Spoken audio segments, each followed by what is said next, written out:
Heureux les miséricordieux.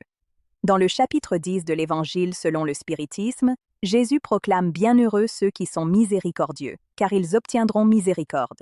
La miséricorde est l'expression la plus élevée de l'amour en action, qui unit la compassion au pardon et se manifeste par des gestes concrets de bonté. Être miséricordieux, c'est plus que ressentir de la pitié, c'est comprendre les limites de l'autre et lui tendre la main, sans jugement ni condamnation. C'est offrir accueil, pardon et soutien, même lorsqu'il serait plus facile de critiquer ou punir. La miséricorde est la clé pour restaurer les liens, guérir les blessures émotionnelles et promouvoir la réconciliation. La physique quantique nous invite à réfléchir. Tout comme tout dans l'univers est relié par des champs d'énergie invisibles, nos attitudes de miséricorde résonnent bien au-delà de ce que nous pouvons imaginer, créant des ondes d'harmonie qui influencent collectivement la vie.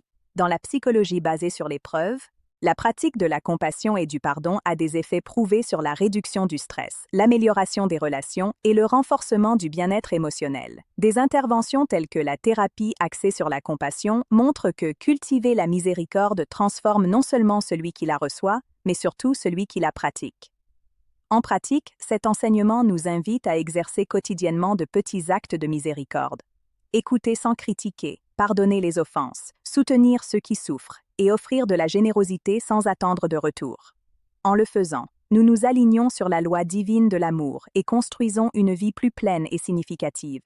Si ce message vous a inspiré, aimez la vidéo, partagez et écrivez dans les commentaires comment vous pratiquez la miséricorde dans votre vie.